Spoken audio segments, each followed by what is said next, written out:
All right, Jonathan, Yes.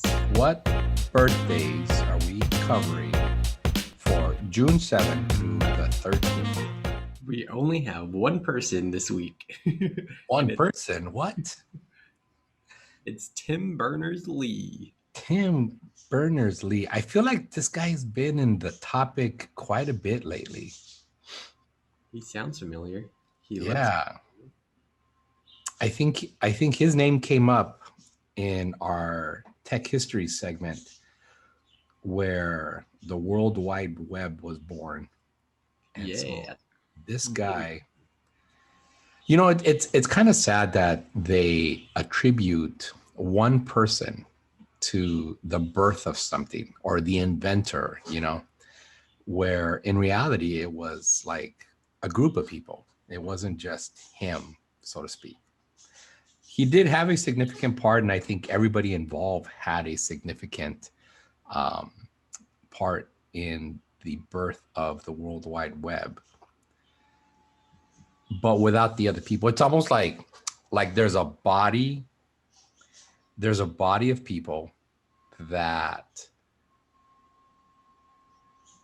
are critical to this. Just like in your own body, you have your heart, your lungs, your liver, your kidneys, and your brain. And so any of these fail, it's like your body is just not going to perform the way it's supposed to. You know what I mean? I think the vital organs obviously is your heart, right?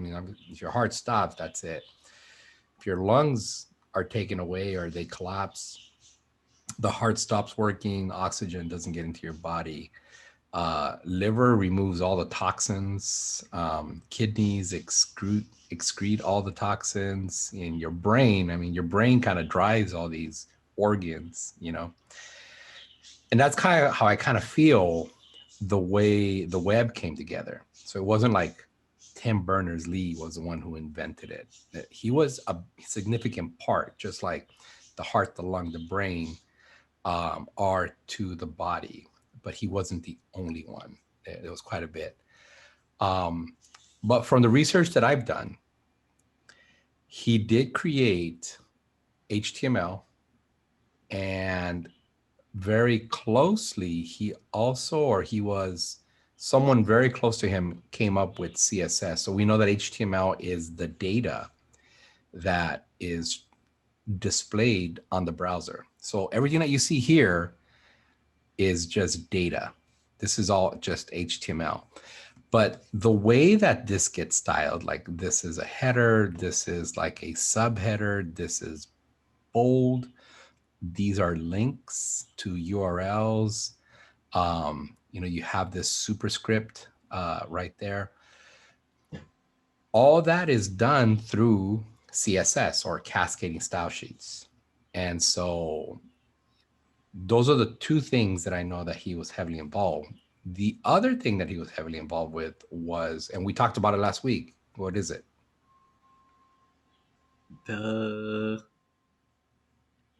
Had to do with the next computer, remember?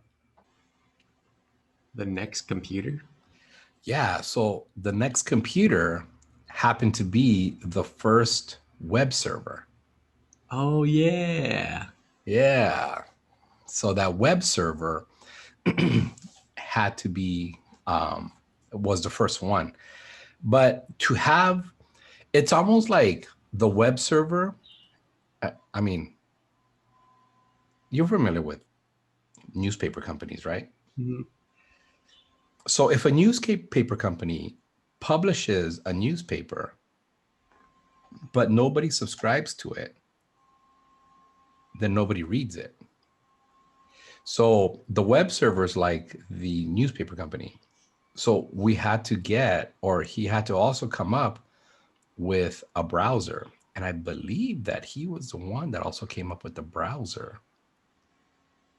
Hypertext Protocol Consortium. I'm trying to find where he came up with the browser. Well, the last sentence on that fourth paragraph, for inventing the World Wide Web, first web browser, and fundamental protocols.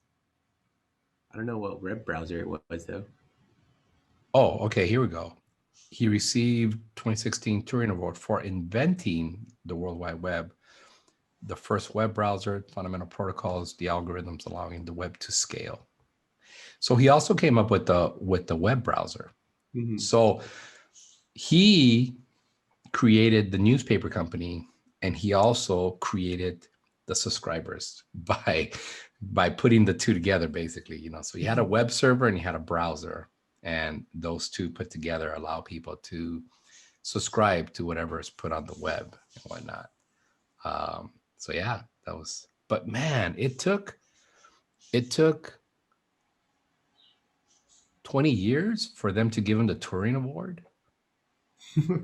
That's crazy. 23 years, because the web was born in 1993, right? Is that what the notes say from last?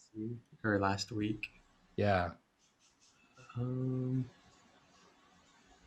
Wide Web launched on May 17th, 1991.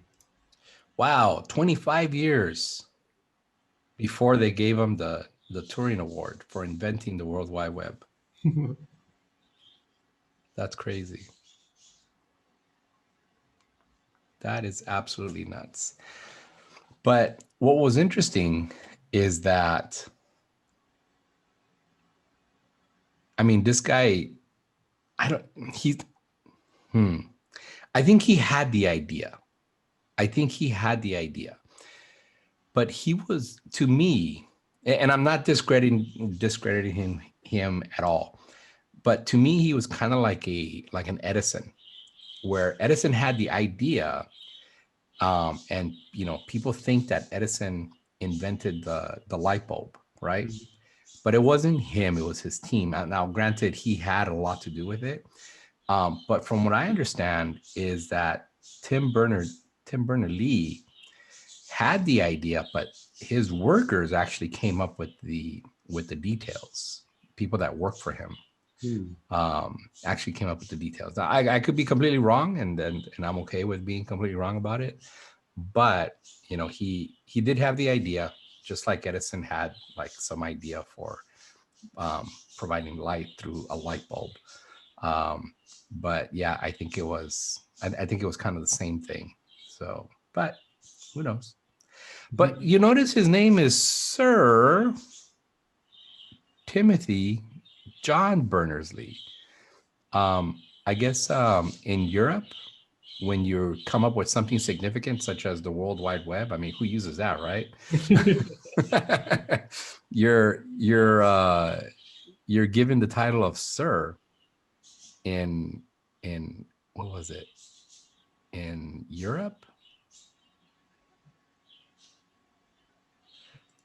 It's on the third paragraph, just that sentence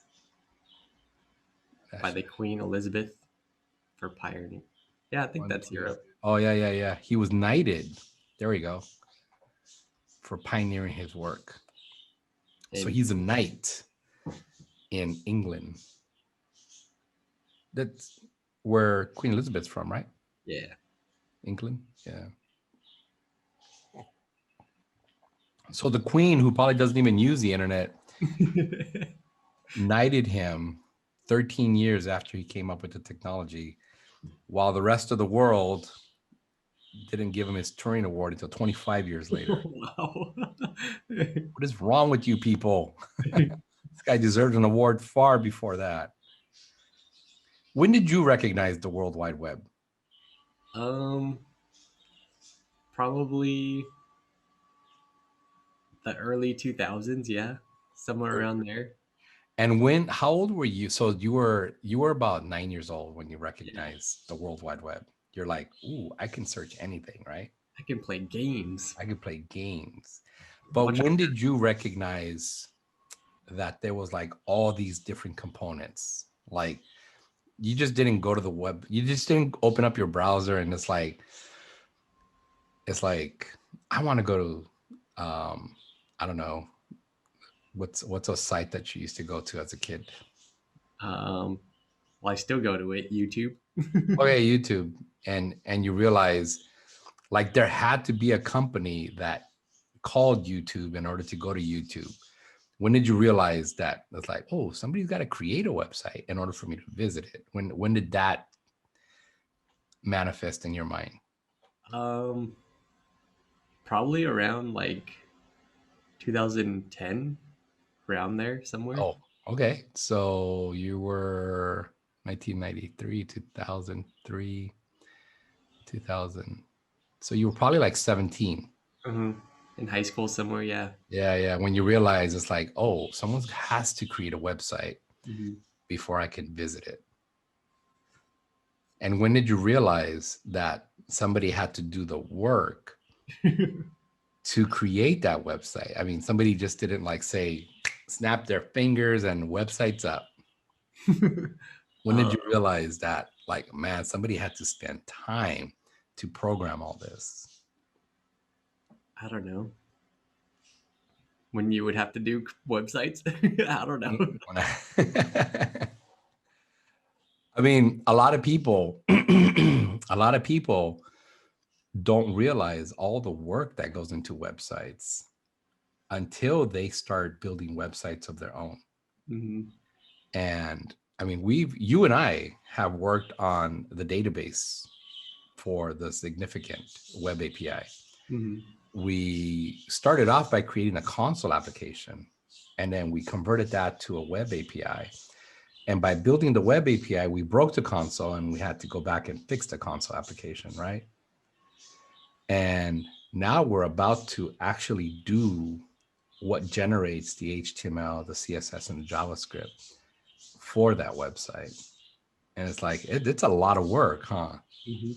And we're just gathering simple birth dates and stuff. So, but our work is so streamlined in comparison to when Tim Berners-Lee came up with the work, because back then they didn't have like a bunch of frameworks and they didn't have all these tools. I mean, I think they were probably using like something archaic, like maybe, I don't know, like the text editor, Hmm. and they had to memorize the syntax. It wasn't like they can have like Visual Studio, and Visual Studio, you start typing and then you get this IntelliSense. It's like, oh, is this what you mean?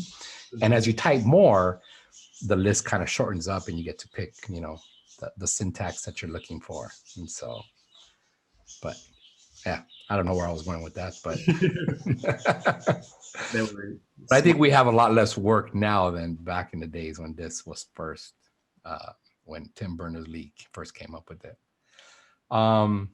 It shows that he's still alive. 65 years old. Yeah.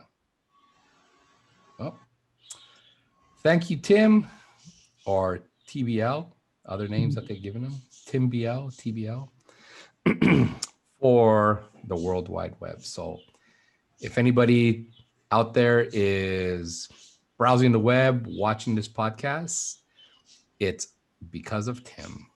Oh, yeah. I think Thanks. he was the only birthday we had, huh? Yeah, that was it. Man, what a spotlight we gave him. Cheers. Cheers to Tim.